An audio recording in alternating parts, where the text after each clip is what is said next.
Saudara, jelang pencoblosan pada 27 November mendatang, mesin pendukung paslon yang berlaga di Pilkada Jakarta kian panas. Masing-masing paslon berusaha mendapatkan dukungan tokoh berpengaruh yang diyakini bakal mengerek elektabilitas. Pasangan Ridwan Kamil Suswono mendapat dukungan Presiden ke-7 RI Joko Widodo. Sementara Pramono Rano diperkirakan telah mendapat dukungan dari Anies Baswedan. Kita bahas soal adu kuat dukungan atau endorsement di Pilgub Jakarta bersama sejumlah narasumber. Pagi ini di studio sudah hadir peneliti Litbang Kompas Mas Bestian Nainggolan. Selamat pagi. Kemudian juga ada Ketua Dewan Pakar Tim Pemenangan Dharma Kun, ada Master Alma. Selamat pagi Master Alma. Kemudian melalui sambungan Zoom saudara ada Jubir RK Suswono, Muhammad Khalid, dan juru bicara atau Wakil Ketua Tim Pemenangan Pram Rano Laode Basir. Selamat pagi Bapak-Bapak. Selamat pagi, Assalamualaikum warahmatullahi wabarakatuh. Waalaikumsalam warahmatullahi wabarakatuh. Saya mau ke Mas Bestian dulu deh, kita bicara soal data dulu Mas Bestian. Kalau dilihat kan sekarang juga ini kayaknya lagi di injury time, tapi kelihatan nih mulai ada endorsement dari tokoh-tokoh dari presiden sampai mantan gubernur. Apa yang bisa dicermati dari data ini? Iya, benar Okta. Jadi makin mendekat hari pemilihan, ini makin banyak sekali aksi-aksi yang terjadi di dalam kontestasi politik Pilkada 2024 kali ini. Nah, yang menjadi menarik adalah bagaimana sekarang Pak Jokowi sudah turun gunung, kemudian kita lihat juga Anies Baswedan juga, semuanya terlibat di dalam Pilkada Jakarta. Nah, kalau berdasarkan data yang kami himpun di awal November yang telah kami publikasikan, benar bahwa memang tokoh-tokoh ini punya peran, punya pengaruh di dalam sebagai pertimbangan bagi para pemilih di Jakarta. Misalnya di sini dikatakan Pak Joko Widodo itu dari 100 responden yang kami himpun, itu paling tidak 46,6% akan mempertimbangkan. Ya, belum tentu memilih tetapi akan mempertimbangkan. Kemudian yang kedua, Pak Anies Baswedan berapa? 44,2%. Ya, relatif agak mirip lah, agak dekat lah, bahwa kemudian di sini juga Pak Prabowo 49,7%. Nah, ini mau menceritakan bagaimana sebenarnya para pemilih di Jakarta itu menjadikan memberikan ruang bagi para yang kita sebut dengan political endorsement ini, yaitu Pak Presiden, Pak Anies, atau mungkin Pak Ahok dan juga Pak Prabowo di dalam pilkada kali ini. Nah, data yang kami himpun juga menunjukkan menarik dari sisi Pak Jokowi ini, yang menurut kami ini yang menjadi alasan kenapa beliau turun pas pada saat pilkada kali ini. Dari hasilnya mengatakan begini, Okto, bahwa dari 100% yang tadi 46% pemilih Jokowi itu dari 100%-nya ternyata 42% itu menjatuhkan pilihan pada siapa? Pada Pak Ridwan Kamil dan Suswono Dharma, ya. Nah, itu satu. Kemudian yang kedua Pak Pramono berapa? 36%.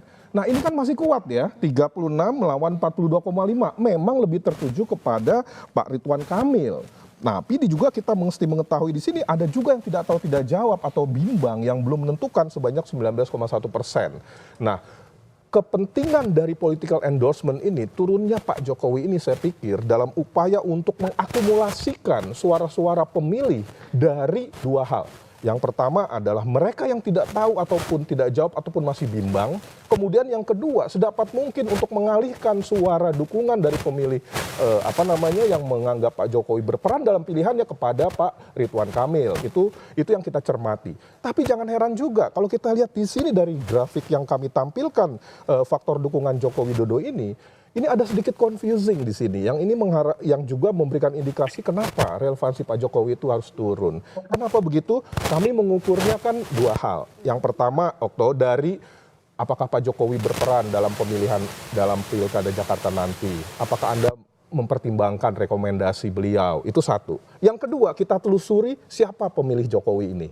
Ya, pas pada saat pemilu 2019 lalu ketika dia memilih Jokowi, ternyata hasil survei kami mengatakan lebih banyak tertuju kepada pasangan Pramono Anung dan Rano Karno. Nah, kalau saat ini dikatakan political endorsement Jokowi itu berpengaruh, ya, orang akan mempertimbangkan. Tetapi basis pemilih yang memilih Pak Jokowi dulu ternyata juga memilih kepada Pak Pramono Anung dan juga Rano Karno. Nah, disinilah kebingungan itu terjadi. Tidak heran. Ini harus diyakinkan, ya, harus diyakinkan. Caranya adalah ya sudah, turun mengatakan bahwa saya endorse Terang-terangan endorse-nya tadi itu ya. persis gitu Okto. Oke. Itu penggambaran sekilas terhadap peran Pak Jokowi dalam pilkada kali ini. Oke, Mas Bestian berarti bisa disimpulkan bahwa kalau dilihat dari Jakarta artinya endorsement masih berpengaruh, tapi kalau pola pemilihnya sebetulnya seperti apa sih Mas Bestian? Apakah masih berpegangan pada bagaimana endorsement atau partai kah atau ketokohan dari cagup-cagup ini kah? Iya.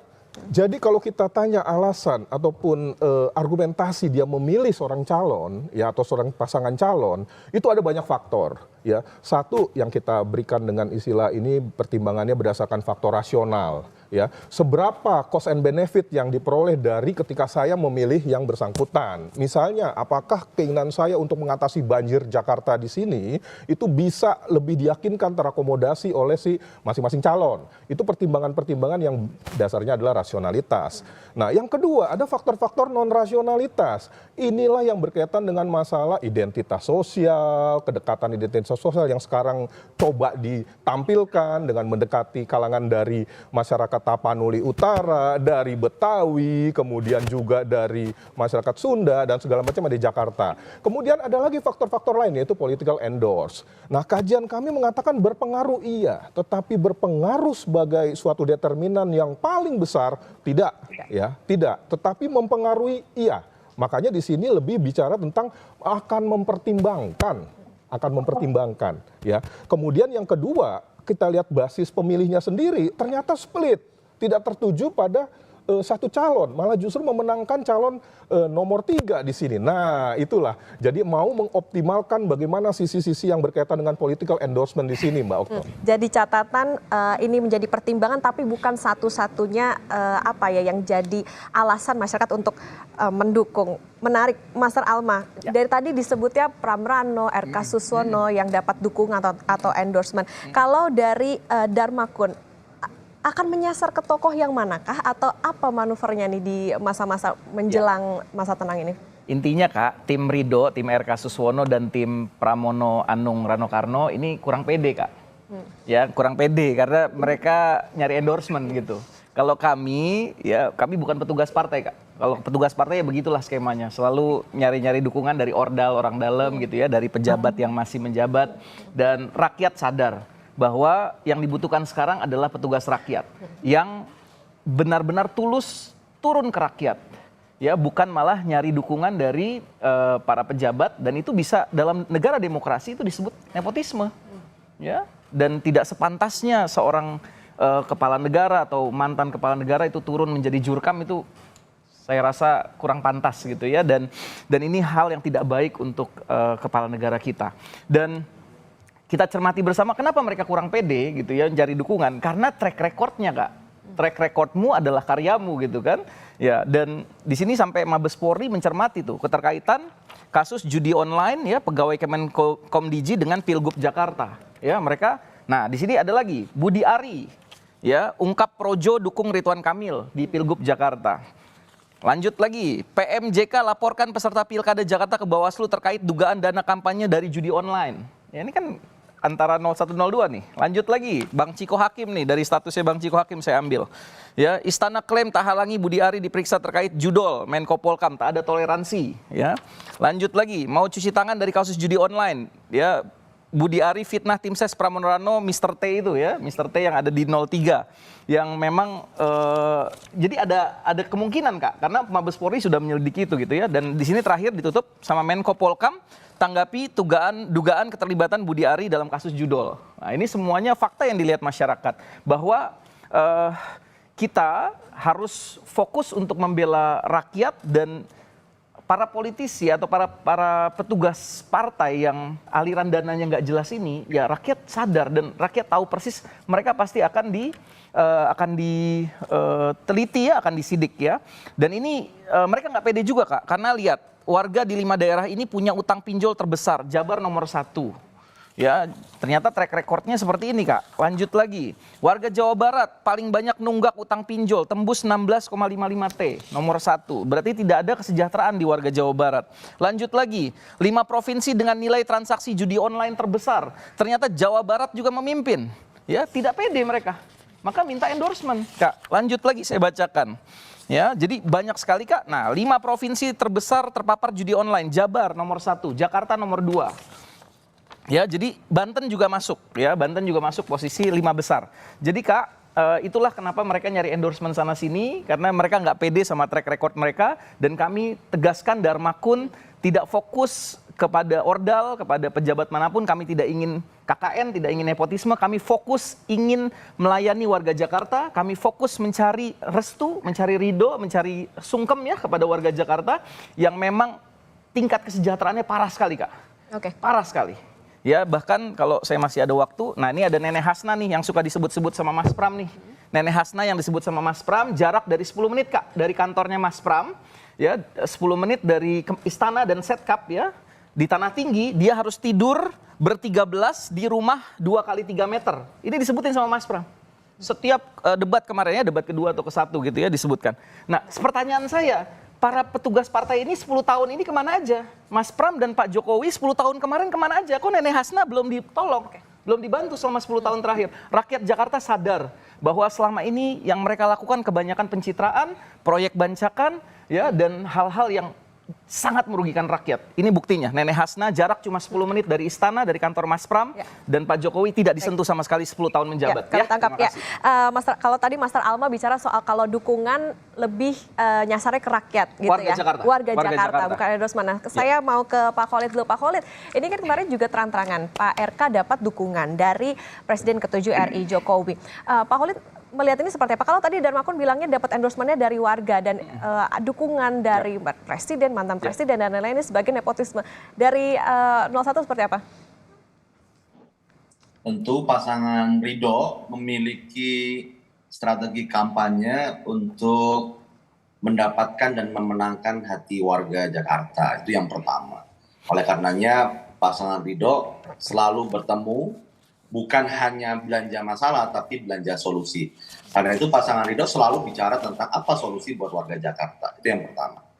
Kemudian yang kedua, terkait dukungan dari tokoh, yaitu adalah hak dari tokoh tersebut untuk menyuarakan aspirasinya. Ya, Pak Jokowi menyampaikan pandangannya, dan kalau kita lihat, ini kalau bisa dianalogikan, Pak Jokowi ini kan pernah menjadi bosnya Mas Pram selama 10 tahun.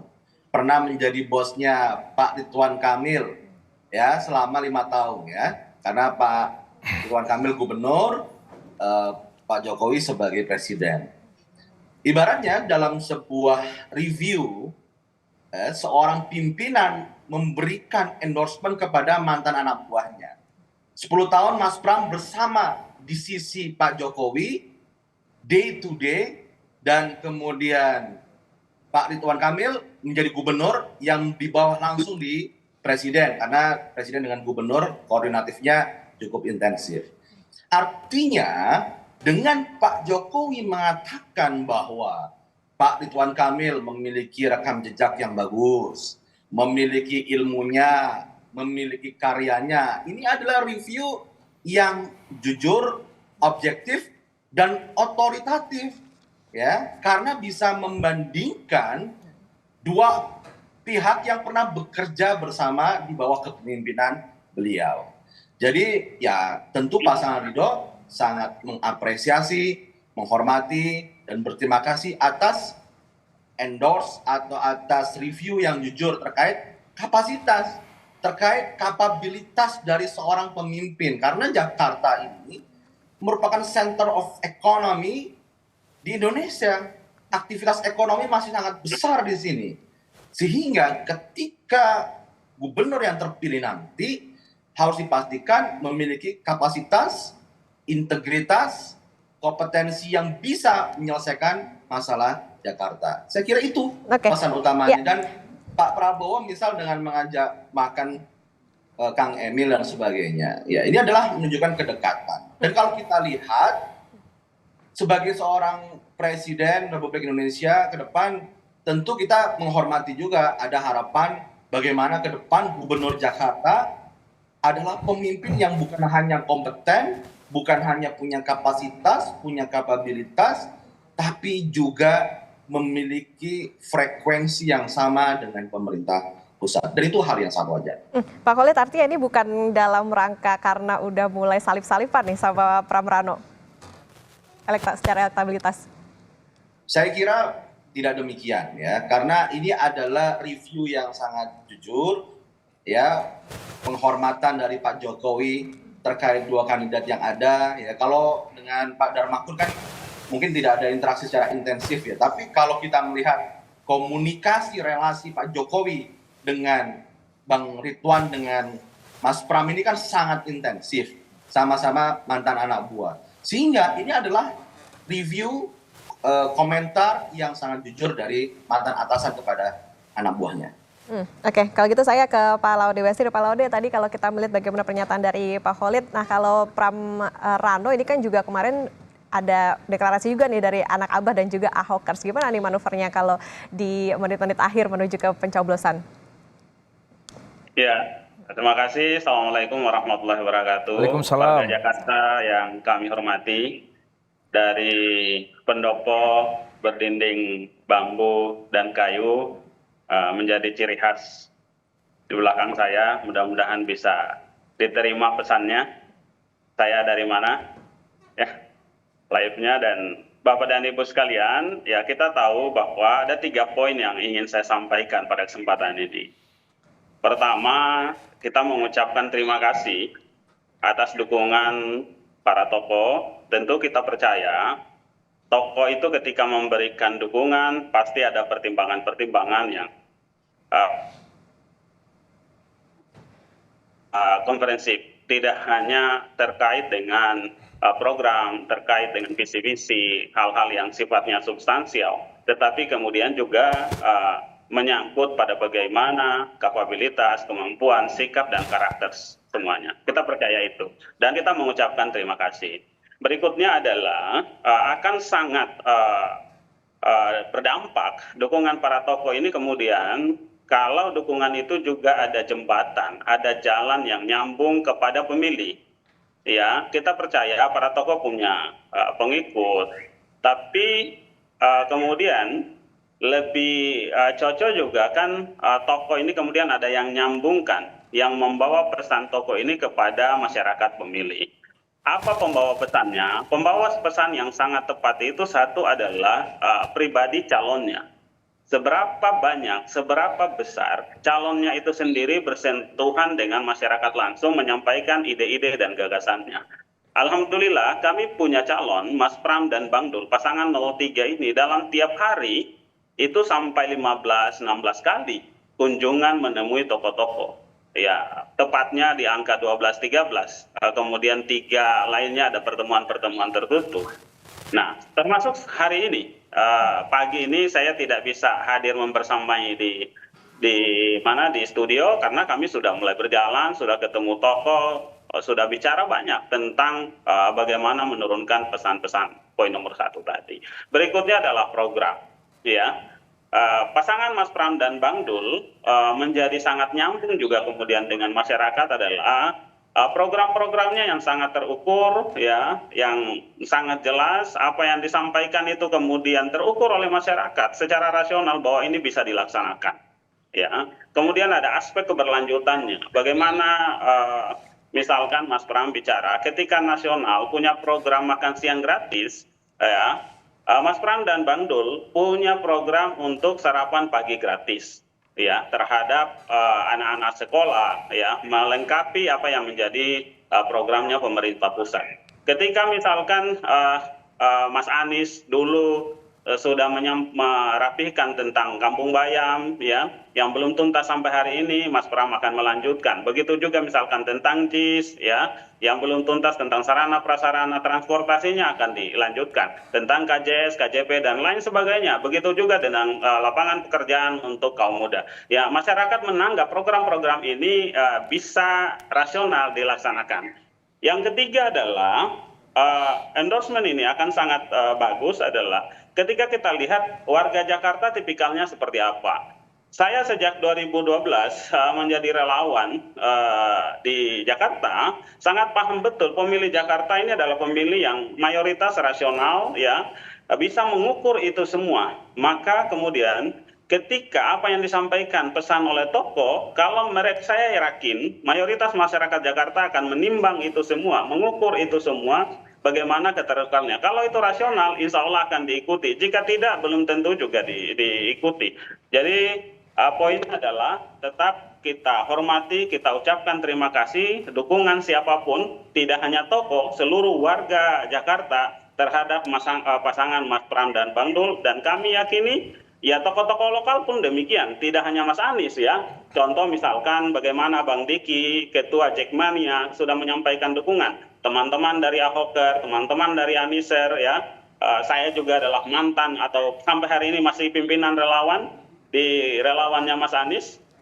Kami solid all out untuk mendukung pasangan Mas Pram dan Bang Dul. Mas Pram, Bang Dul adalah jembatan yang menjadi tempat menitipkan harapan bagi masyarakat Jakarta untuk mewujudkan kesejahteraan. Oke, baik.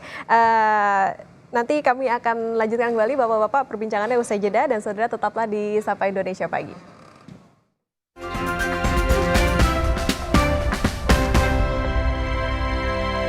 Hadir untuk Anda saudara, masih bersama dengan peneliti Litbang Kompas Mas Christian Nainggolan, dan juga masing-masing jubir ada Pak Khalid, Master Alma, dan juga Pak Laude Basir. Saya mau ke Pak Mas Christian Nainggolan. Mas Christian, seberapa berpengaruh sebetulnya dukungan atau endorsement ini kepada para cagup-cawagup terhadap elektabilitas? Sudah bisa mengerek belum sih elektabilitas itu? Ya, jadi kan dalam Pilkada Jakarta ini kan terbilang kompetitif, ya, kompetitif. Apalagi 3 pasangan calon loh. Dan juga syarat Jakarta itu harus 50% plus 1. Nah, sedemikian kompetitifnya, 3 calon, 50% plus 1, ini membuat masing-masing masih insecure, ya. Belum bisa menuntaskan dalam 1 periode atau 1 pilkada kira-kira, atau 1 hari pencoblosan. Prediksinya kalau berdasarkan hasil survei sekarang seperti itu, ya. Belum ada satupun calon yang bisa mendapatkan 50% plus 1. Di sini sudah berbagai macam cara dilakukan, baik memperkuat basis-basis loyalitas yang didukung oleh kedekatan-kedekatan emosional, kemudian juga menggunakan ketokohan, bagaimana tokoh masing-masing calon itu ditonjolkan dan dipertontonkan kepada publik. Dan terakhir, itu yang saya katakan tadi, meminjam tokoh lain untuk memperkuat pilihan. Inilah yang disebut dengan nama political endorsement. Nah, seberapa pengaruh? Berpengaruh. Tetapi tidak sedemikian dibandingkan dengan sisi ketokohan yang bersangkutan. Nah, kalau kita lihat di sini bahwa pemilih Pak Jokowi dibandingkan dengan orang yang mereferensikan Pak Jokowi terhadap pilihannya, memang lebih tertuju kepada Pak Ridwan Kamil. Itu yang saya katakan tadi. Tapi di sini ada sisi-sisi yang berbeda karena ada confusing di situ bagi pemilih-pemilih lain, terutama pemilih Pak Jokowi 2019 lalu masih lebih banyak tertuju kepada Pak Pramono Anung. Nah, inilah perlunya penegasan, itu satu dari sisi Pak Jokowi. Kemudian yang kedua, Pak Anies bagaimana kita lihat di sini? Kalau saya cermati dari hasil survei kami, Mbak Okto, bahwa ternyata para pemilih Pak Anies ini sudah lebih tertuju kepada Pak Pramono Anung dengan Rano Karno dengan proporsi yang lebih besar di sini 38% dibandingkan dengan 31% pada Ridwan Kamil. Jadi memang signifikan menuju kepada Pak Pramono Anung. Itu juga diperkuat dengan pemilih Pak Anies di pemilu pilkada di 2017 lalu. 40% dari pemilih Pak Anies itu sekarang tertuju kepada Pak Pramono Anung dan Rano Karno. Jadi dari sisi itu kuat ini basisnya, endorsement political Pak Anies itu memang sudah loyal pada sedikit menunjukkan maksudnya lebih besar loyalnya kepada Pak Pramono Anung dan juga Rano Karno. Nah sekarang nomor 2 nih siapa gitu kan? Di antara 2 kekuatan ataupun tokoh lain Pak Ahok dan segala macam itu tidak terlalu menonjol kelihatannya untuk nomor 2. Itulah kalau berdasarkan mengambil ketokohan terhadap dukungan. Tapi saya pikir nomor 2 memiliki dukungan langsung kalau dari hasil survei kami ya hanya rakyat semata. Rakyat yang menjadi endorsement politik dari pasangan nomor 2. Kira-kira membacanya seperti itu, Mbak. Oke, artinya harus butuh terang-terangan bahwa oke, saya memilih ini gitu. Bukan cuma sekedar gimmick-gimmick di sosial media kah begitu, Mas Christian? Ya, gimmick di sosial media, kemudian pendekatan-pendekatan lain dalam teori retorik yang kita sebut sebagai ethos, logos, pathos, itu semuanya berpengaruh. Tetapi masing-masing pasangan ini punya karakter nih, ya. Pertama, misalnya Pak Ridwan Kamil itu menonjolkan sisi-sisi yang lebih bersifat katakanlah ethosnya. kemudian ketokohannya, kredibilitasnya, begitu pun juga Pak Pram maupun Rano Karno, tidak juga hanya berdasarkan dari sisi etos saja, tetapi dari sisi patosnya pun kedekatan emosional dikembangkan. Nah, kalau saya melihat aspek yang ketiga yang berkaitan dengan sisi logosnya, bagaimana kredibilitas itu bisa ditransformasikan dengan kekuatan kapabilitas dari masing-masing calon, ini yang belum banyak sekali diperebutkan di situ. Dan saya melihat hanya ini senjata yang dimiliki oleh calon nomor 2. Oke, Master, menarik tadi. 02 kan hanya mengandalkan dukungan, endorsement dari warga Jakarta. Sementara kalau paslon yang lain ini justru udah terang-terangan didukung sama Pak Jokowi, sama Pak Anies dan lain-lain. Nanti apa yang akan jadi pelurunya 02 untuk bisa meningkatkan elektabilitas, apalagi sekarang udah mulai masuk masa tenang, udah nggak bisa udah mulai masuk dekat ke masa tenang, udah nggak bisa kampanye lagi. Apa yang nantinya bisa menjadi pegangannya tim dari Dharma Kun? Peluru utama kami adalah demokrasi itu sendiri. Kedaulatan Tuhan adalah kedaulatan rakyat. Maka warga Jakarta adalah pemilik kedaulatan. Ya, kalau tadi disinggung bahwa para petugas partai yang ke lapangan ini belanja masalah, kalau kami ke lapangan, Abang dan Kakak, kami belanja air mata tuh. Air mata penderitaan rakyat. Basah baju kami tuh. Nerima mereka yang selama ini hidup dalam kemiskinan, kemelaratan, padahal mereka ada di ibu kota, di mana APBD-nya terbesar, ya. Dan kalau APBD itu digunakan, niscaya dengan baik, ya, dengan jujur, tidak ada proyek bancakan, tidak ada proyek pencitraan daripada petugas partai ini, maka kemiskinan dan pengangguran di Jakarta yang totalnya cuma 820.000 orang itu bisa hilang. Lebih banyak memotret situasi, dengan cuma APBD 85T aja bisa hilang gitu. Jadi rakyat udah sadar, ya, mereka pegang kepala-kepalanya lah, silakan ya itu ya, mereka pegang kepala-kepalanya, tapi sekali lagi kami fokus ke grassroots, kami fokus ke rakyat. Ternyata Ahoker yang gabung ke kami banyak sekali, kami diam-diam aja. Anak Abah yang gabung ke kami banyak sekali, ini anak Abah salah satunya. Saya kan pemilih Anies Baswedan, cek aja track record saya.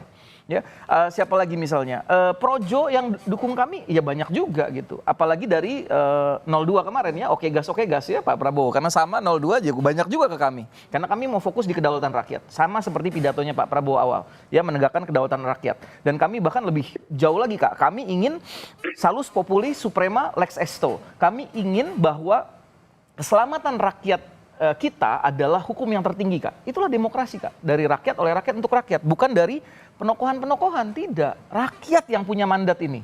Nah, rakyat sudah muak, sudah memberikan mandat kepada mereka, para petugas partai yang hipokrit ini, ya, berpuluh-puluh tahun. Tapi apa yang mereka lakukan? Jarak 10 menit dari istana, tidurnya sip-sipan, 13 orang, 2 kali 3 meter. Udah 10 tahun menjabat, ya, Mas Pram dan Pak Jokowi. Apa yang mereka lakukan buat Bu Hasna? Cuma 10 menit gitu ya. Dan rakyat juga sudah sadar bahwa di RK, ya, di kubunya Bang Holid, ya, di RK itu ada partai terkorup nomor 1. Ini datanya. Partai paling korup, ada datanya. Ya, dan di kubunya Mas Pram dan Bang Dul ada partai paling korup nomor 2. Apa yang mau diharapkan dari partai paling korup nomor 1, partai paling korup nomor 2, ya? Bagaimana bisa memberikan kesejahteraan bagi warga DKI jika hal-hal yang baik buat rakyat dikorup, ya? Dan ini terbukti, ya. Jadi sudahlah, warga Jakarta cerdas-cerdas, Kak. Rakyat Jakarta, warga Jakarta rasional, cerdas, dan mereka berpikir jauh ke depan. Apa yang udah mereka rasakan, ya, yang mereka alami dari kebijakan-kebijakan para petugas partai sebelumnya ini, dan ditambah lagi pimpinan KPK catat ada 429 kepala daerah hasil pilkada terjerat korupsi. Petugas partai semua nih. Kita cuma 38 provinsi, ini 429 kepala daerah terjerat korupsi, ya, ditangkap KPK berbaju oranye, ya, dan ditambah lagi dengan ada IKTP, ya, kasus kami paling bersih, Kak. Kami nggak ada kasus IKTP, korupsi, ya. Kami nggak ada kasus judi online, aliran dana haram masuk ke kami.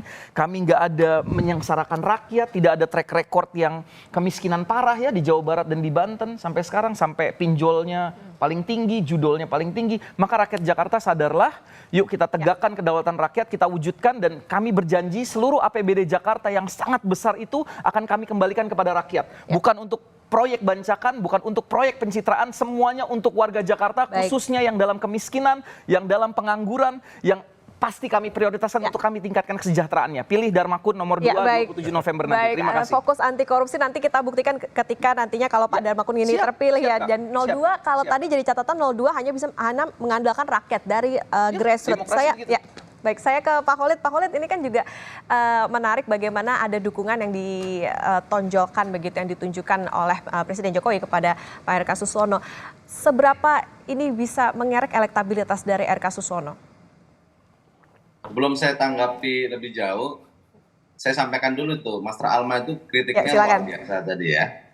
Tapi harus tahu juga itu Mas Alma pernah sampaikan ke saya, Mas Khalid, saya pilek kemarin memilih Mas Khalid loh kemarin di DPR RI. Oh iya, sebelum Mas Khalid meninggalkan Pak Anies Baswedan. Iya, saya kan namanya politik dinamis ya, Bang kan ya. Saya memilih Mas Khalid, betul. Memilih kepercayaan dengan institusi partai politik dan demokrasi. Semoga demikian. Baik, saya lanjutkan terkait pasangan Ridho ya. Kita fokus kepada beberapa hal. Pertama, kita selalu bicara tentang solusi dengan program-program apa yang bisa kita hadirkan. Ini yang paling penting sebenarnya. Ketika kita bicara tentang warga Jakarta, kita harus menghadirkan program yang tepat buat warga Jakarta itu apa.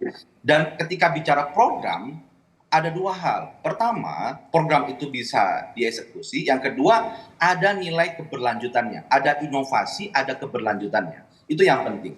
Jadi, kalau misalnya pasangan Ridho, walaupun tagline-nya Jakarta Baru, Jakarta Maju, apa akan merubah semua? Tidak. Hal-hal yang bagus program dari Mas Anies kita lanjutkan dan kita sempurnakan. Misal seperti KJB+. Kita lanjutkan, kita tingkatkan. Jaklingko, kita lanjutkan dan kita sempurnakan. Dan sebagainya. Bukan hanya programnya Mas Anies, tapi program gubernur-gubernur sebelumnya yang bagus akan kita lanjutkan dan kita tingkatkan. Itu yang pertama. Kemudian yang kedua, misalnya terkait dukungan dari para tokoh. Jadi ketika kita melihat bahwa dukungan rakyat itu harus juga terlihat dari beberapa hal. Pertama, ketika kita bertemu dengan warga secara langsung, ya. Yang kedua, aspirasi yang dititipkan lewat partai politik. Negara ini demokrasinya juga memberikan ruang partai politik sebagai pilar demokrasi. Dan disitulah kita juga menghormati bagaimana dukungan dari partai politik. Dan yang ketiga ada tokoh-tokoh yang memang memiliki pengaruh besar. Tokoh nasional atau tokoh warga Jakarta. Dan pasangan Ridho selalu menjemput bola, bersilaturahim dengan para tokoh ini, dan mendengarkan masukan-masukan mereka untuk perbaikan ke depan. Dan dukungan dari tadi Pak Jokowi kepada pasangan Ridho misal, itu adalah bukti konkret. Bagaimana mungkin Mas Pram yang sudah 10 tahun bersama Pak Jokowi tidak mendapat dukungan dari Pak Jokowi, ya? Sedangkan kepada Kang Ridwan disampaikan secara eksplisit, gamblang itu dukungan itu disampaikan. Artinya ada nilai tambah yang lebih kepada Ridwan Kamil dibandingkan Mas Pram. Kemudian terkait anak abang, saya Pilpres kemarin adalah juru bicara Anies bareng sama Pak Laude Basir ya. Jadi kalau kita melihat kebersamaan PKS dengan Mas Anies itu luar biasa sejak 2017 dan Pilpres kemarin. Dan kalau kita lihat nih, menarik nih. Pasangan Mas Pram dan Dul itu didukung oleh PDIP. Pasangan itu didukung oleh salah satunya adalah PKS. Kalau kita bicara value, nilai, bicara policy, misal saya kasih contoh. Ketika dulu Mas Anies sebagai gubernur ingin menjual saham BIR. Siapakah yang paling membela di depan? PKS. Siapa yang menolak? Partai pengusungnya Mas Pram saat ini. Ketika Mas Anies ingin membangun Jakarta International Stadium, siapakah yang paling membela depan? PKS. Siapakah yang menolak? Partai pengusungnya Mas Pram saat ini. Bahkan ketika mengadakan Formula E, PKS pasang badan membela kebijakannya Mas Anies. Siapa yang saat itu ingin menggulirkan pansus? Partai pengusung dari Mas Pram. Kita bicara value, policy, itu lebih hakiki. Dan kami pastikan pasangan Ridho, ya, ketika ada kebijakan gubernur sebelumnya yang bagus, misal di Mas Anies kebijakannya bagus, maka PKS salah satu pendukung dari pasangan Ridho akan memastikan, akan melanjutkan program-program tersebut. Jadi jangan khawatir kalau pemilihnya Pak Jokowi kemudian yang mendukung Pak Prabowo dan juga anak abah. Kalau kita lihat pemilih Mas Anies dan pemilih PKS itu hampir tidak ada split voting. Ya, karena pendukung utama dari Mas Anies adalah pemilih dari PKS. Dan insya Allah pemilih PKS solid memenangkan pasangan Ridho di Pilkada Jakarta kali ini. Oke, kalau tadi Pak Khalid bilang meskipun ada endorsement, tapi lagi-lagi yang diutamakan adalah bagaimana program dan juga berlanjutan program-program yang tentunya akan ditunggu atau bermanfaat bagi warga Jakarta. Kalau gitu saya ke Pak Laode Basir. Pak Laode, kemarin kan juga sudah ada nih di posting juga sama Pak Anies Baswedan soal bagaimana pertemuan antara Pak Anies, Mas Pram dan juga Bang Dul. Kemudian berapa persen sebetulnya penambahan suara yang diperkirakan bisa diraih gitu dengan masuknya atau ada dukungan dari Pak Anies Baswedan? Adakah pengaruh elektoral dari situ terkait dengan elektabilitas? Ya, pertama-tama saya ingin menyampaikan terima kasih kepada Bang Bastian atas data-datanya tadi. Terkait juga dengan pertanyaannya Mbak, itu ya jelas sekali di data-data Bang Bastian itu tadi menyampaikan bagaimana jika kemudian pendukung Mas Anies, bahkan Mas Anies menyampaikan sikap tegas arah dukungannya kemana, tentu data dari Bang Bastian tadi menyampaikan sangat signifikan, main di angka 40-an%. Ya. Yang berikutnya adalah kita tahu para tokoh ini juga kan warga Jakarta. Tokoh ini juga kemudian diikuti oleh pengagum, pengikut, simpatisan mereka yang juga warga Jakarta. Pemilu kali ini adalah memperebutkan suara warga Jakarta. Tentu bagaimana kita dorong demokrasi kita, demokrasi substansial, bagaimana dasar memilih mereka adalah berdasarkan pertimbangan-pertimbangan yang rasional, objektif. Basisnya pada visi misi, basisnya para program kerja. Hadirnya para tokoh adalah menjadi jembatan bagaimana mengejawantahkan visi misi itu sehingga dengan mudah mereka terima. Kedua, ada namanya garansi kan gitu ya. Sebagian masyarakat yang mungkin kurang bisa memahami atau mungkin tidak punya cukup waktu untuk banyak mendalami, cukup dengan mengikuti para tokohnya. Sehingga dukungan para tokoh juga nggak perlu kita terlalu perdebatkan ya. Toh pada akhirnya fokusnya itu tetap pada pribadi calonnya dan tokohnya. Alhamdulillah warga Jakarta pemilih yang sangat rasional, kemudian banyak mengkaji itu semua, dan ini bisa terlihat dari bagaimana perkembangan atau tren survei terhadap pasangan 03 Mas Pram dan Bang Dul ini ya. Kurang lebih di awal pendaftaran ya, modal dasar Mas Pram dan Bang Dul ada lembaga survei yang menyampaikan kita main di angka 17-an. Alhamdulillah ya, berkat dukungan masyarakat Jakarta dapat memahami apa yang disampaikan oleh Mas Pram dan Bang Dul hari ini. Ya, di survei-survei kami sudah mencapai angka hampir 50-an%. Itu sebuah kesyukuran. Yang berikutnya, benar apa yang disampaikan oleh Bang Khalid tadi ya. Data-data yang menyampaikan bahwa irisan pemilih Mas Anies dan PKS itu adalah 94%. Kurang lebih di angka 90%. Besar sekali irisannya. Saya sebagai pendukung Mas Anies ya, juga pemilih PKS, keluarga besar saya pun demikian, kami ingin merawat keharmonisan kebersamaan dengan PKS ini. Ya, dan keharmonisan dan kebersamaan itu dirusak oleh yang namanya Ridwan Kamil. Ya, Ridwan Kamil bagi kami adalah pelakor yang telah merebut kemesraan PKS dengan Mas Anies, di mana PKS sudah mendeklarasikan diri mendukung Mas Anies. Ya, kemudian datanglah pelakor politik yang bernama Ridwan Kamil. Maka untuk merawat kebersamaan dengan PKS itu, bagi kami pendukung Mas Anies, caranya adalah kalahkan Ridwan Kamil, kemudian mari kita tata hubungan baik kembali dengan PKS. Terima kasih. Ya, kalahkan Ridwan Kamil dan bersaing sama Darmakun. Ya baik, artinya suntikan dukungan dari para tokoh ini tidak bisa dinafikan dalam pertimbangan pemilih untuk memilih para cagup dan cawagup. Terakhir Mas Bastian, singkat saja. Sebelum masuk sedikit. Iya, silakan Mas Khalid. Saya berharap Mas Laode dan kawan-kawan meluruskan niat untuk membangun Jakarta. Jangan ada dendam untuk pembalasan ya. Semoga ini ikhtiar adalah fastabiqul khairat. Ya. Lomba-lomba untuk memberikan. Ya, baik. Fastabiqul khairat dan husnul khatimah. Iya, baik. Mas Bastian, mungkin sedikit dan singkat saja Mas Bastian. Jadi apa sebetulnya PR-nya bagi para cagup-cawagup ini dalam berlaga menuju sekarang udah makin dekat ke masa tenang? Apa PR-nya selain tadi adanya dukungan dari para tokoh maupun juga bagaimana dukungan dari rakyat juga?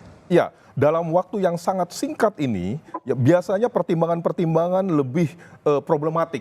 Ya, Survei kami menunjukkan sekitar 30% suara akan ditentukan seminggu sebelum menuju hari H-nya. Nah, poin ini 30% ini harus dimanfaatkan oleh masing-masing calon dengan baik dengan menonjolkan sisi-sisi ketokohannya.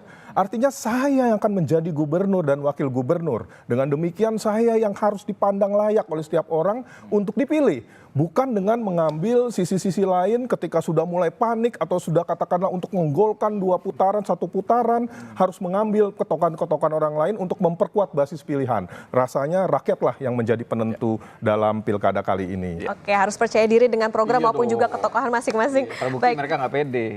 Jadi grassroots pastinya ke kami insya Allah ya. Oke, baik. Terima kasih peneliti Litbang Kompas Mas Bestian Nainggolan. Kemudian juga ada Ketua Dewan Pakar Tim Pemenangan Darmakun, Master Alma sudah bersama di studio dan juga melalui sambungan Zoom ada Jubir RK Suswono, Pak Muhammad Khalid dan juga ada Wakil Ketua Tim Pemenangan Pramono dan Rano Karno, Laude Basir sudah bersama di Sapa Indonesia Pagi. Terima kasih, sehat selalu Bapak-Bapak semua.